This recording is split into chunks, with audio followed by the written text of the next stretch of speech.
October 3rd, 2025. The date astronomers had circled in red for months. The day when 7 spacecraft orbiting Mars would turn their cameras toward the most mysterious visitor our solar system has seen in years. 7 orbiters. 2 from NASA, 2 from the European Space Agency, 1 from China, 1 from the United Arab Emirates. All positioned perfectly to capture the highest resolution images ever taken of an interstellar object. The Hera camera aboard NASA's Mars Reconnaissance Orbiter alone promised resolution down to 30 kilometers per pixel, 20 times sharper than anything Hubble had managed. This should have been the day we finally got answers about 3 Atlas. Instead, it became the day the silence started. 2 days before the flyby, October 1st, the United States government shut down. NASA's website went dark with a simple message: the agency is closed due to a lapse in federal government funding. And when the European Space Agency finally released images 4 days later, all we got was a fuzzy white dot moving across a field of stars. 1 image from 7 spacecraft. Where are the rest of the photo? What did those cameras really see when 3 Atlas passed within 30 million kilometers of Mars? And why, after months of anticipation, does it feel like someone just pulled the curtains closed right as the show is about to begin? Before we dive into what might be one of the strangest cover-ups in modern astronomy, do me a quick favor. Hit that like button and subscribe, if you haven't already. Then drop a comment telling me where you are listening from, what time it is there, and whether you think NASA's silence is bureaucracy or something more deliberate. And if you want to help grow our community, share this video on X, Facebook, Reddit, or your messenger. Thank you for always having our back. Chapter 1. The Perfect Setup. Let me take you back to July 1st, 2025. The Atlas telescope in Rio, Chile, picks up something moving fast through the outer solar system. Within hours, astronomers pull pre-discovery images from archives. Images taken by other Atlas telescopes around the world and by the Zwicky Transient Facility at Palomar Observatory. The object had been photographed as far back as June 14th, but nobody had noticed it yet. When they plot its trajectory, something immediately stands out.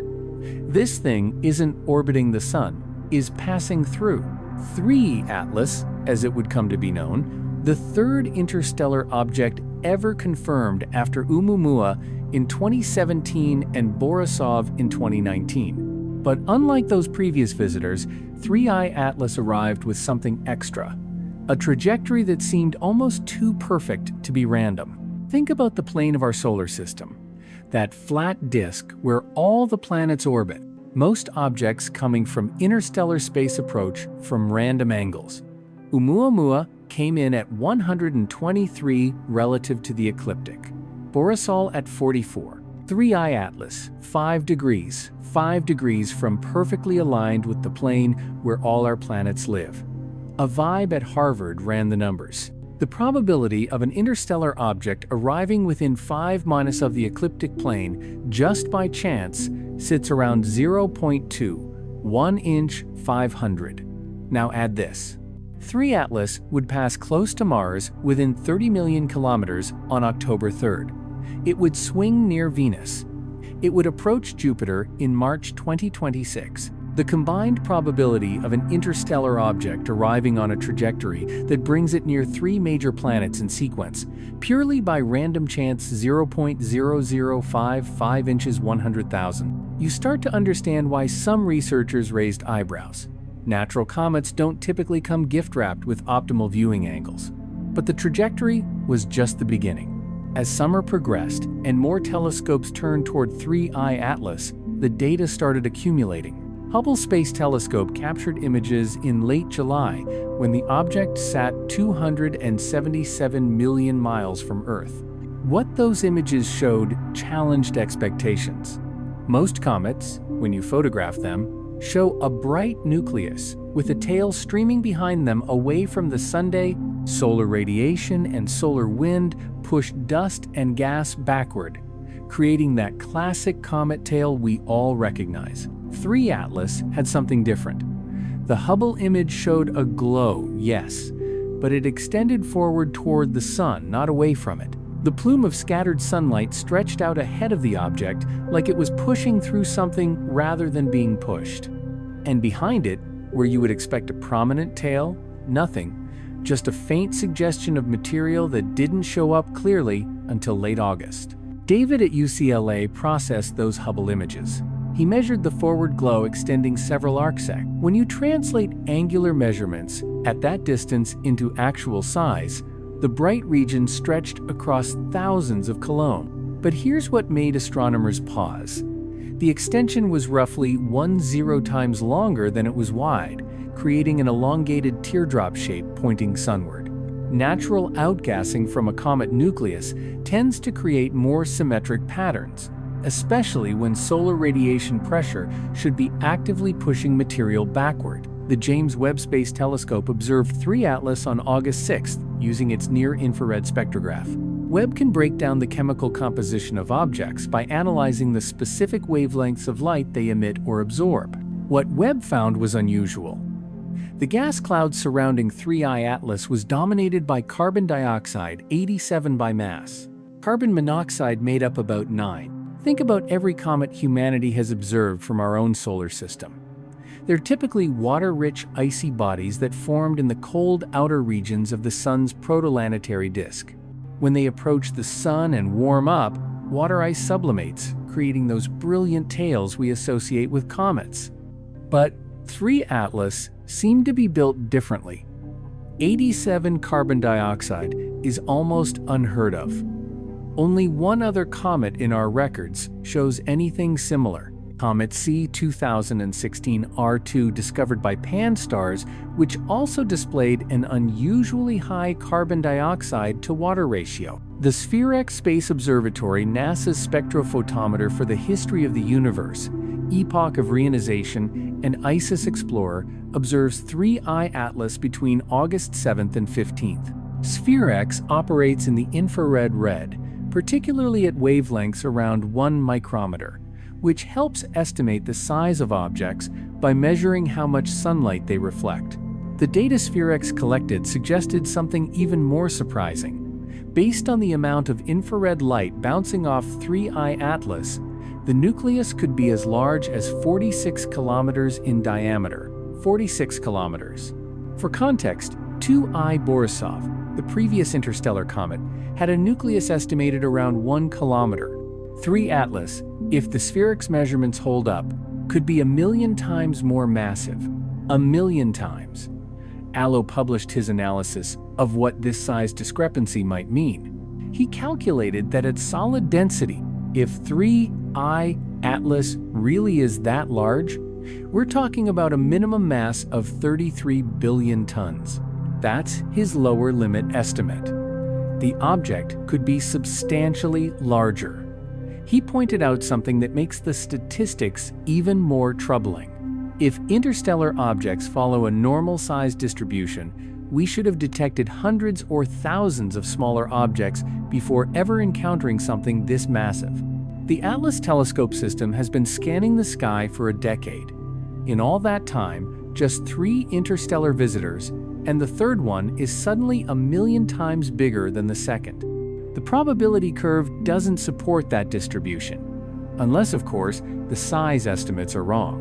Unless what Spherex detected wasn't the nucleus itself, but an enormous cloud of dust surrounding a much smaller core, that creates its own problems. If 3I Atlas has a dense dust coma large enough to reflect that much infrared light, where's the tail? Solar radiation pressure should push all that dust backward, creating a spectacular tail visible in every image. Instead, Hubble and other telescopes saw mostly forward scatter and minimal trailing material. Throughout August and September, ground-based observatories captured additional data. The Very Large Telescope in Chile performed spectroscopy on 3 Atlas on August 25th.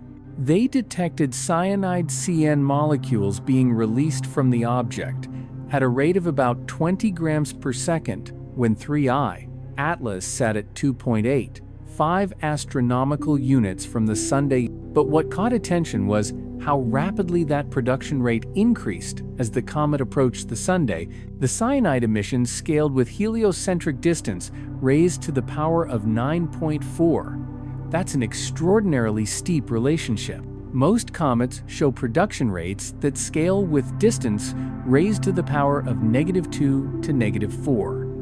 9.4 is almost unheard of. The VT data revealed something else unusual. They detected nickel in the gas plume around 3 Atlas, but not iron.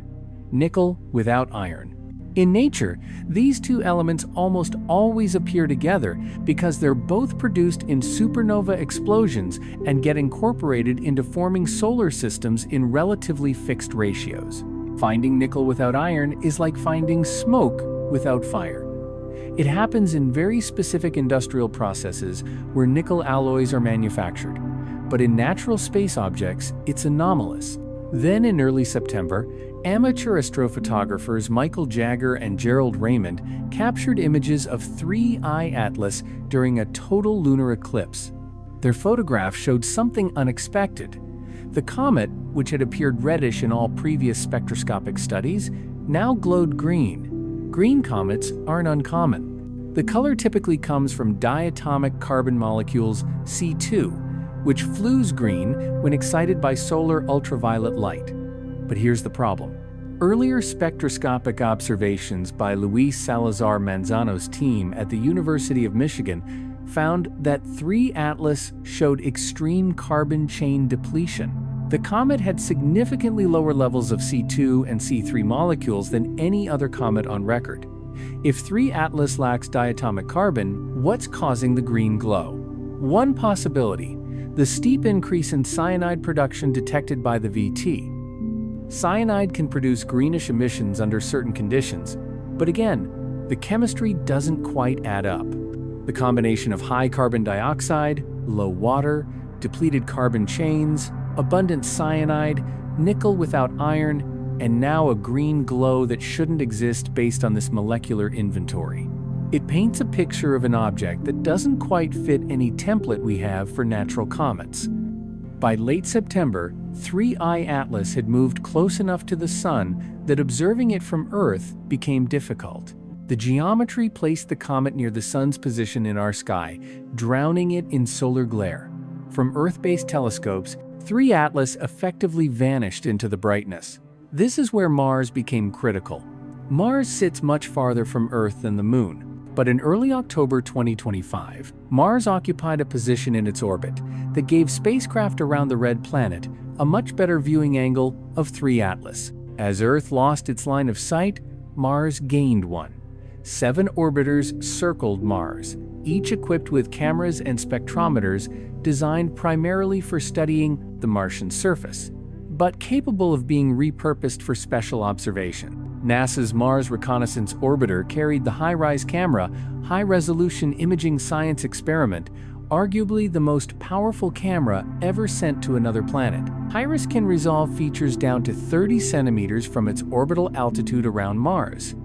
Pointed at 3 Atlas during closest approach, his angular resolution translated to about 30 kilometers per pixel. That's resolution 20 times better than what Hubble achieved when imaging the object in July.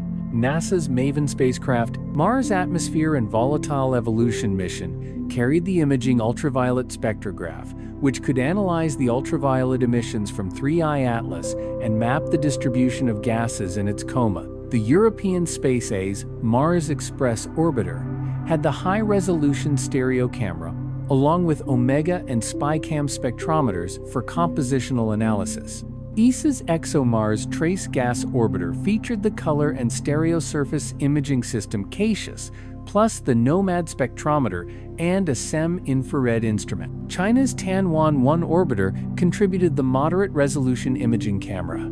The UAE's HOPE orbiter brought the Emirates Exploration Imager and 2 spectrometers, EMIR and EMASS. 7 spacecraft, multiple cameras, multiple spectrometers, all positioned to capture data during 3 Atlas's closest approach to Mars on October 3rd. Astronomers worldwide anticipated this would provide the clearest look yet at the interstellar visitor.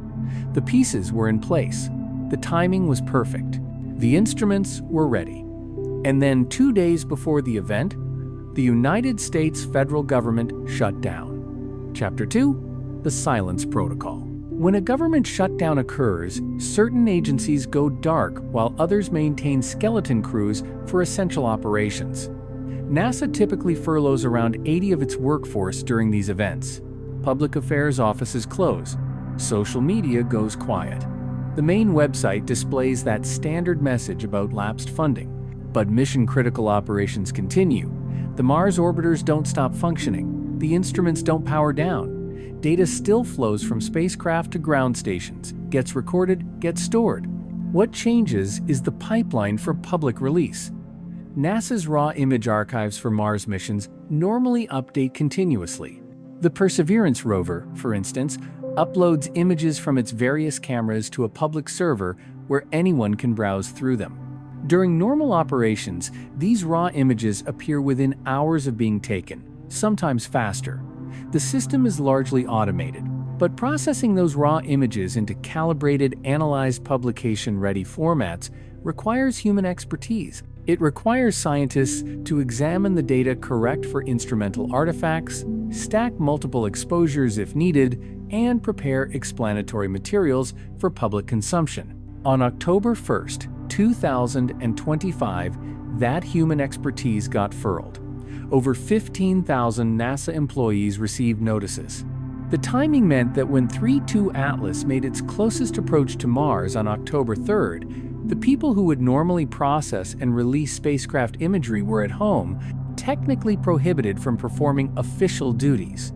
The European Space Agency, not subject to United States funding politics, continued operations normally. ESA's Mars Express and ExoMars Trachis orbiter both observed 3I Atlas as planned between October 1st and 7th. These spacecraft turned their cameras toward the interstellar visitor. The ExoMars TGO used its Cassis camera to capture a series of 5-second exposures.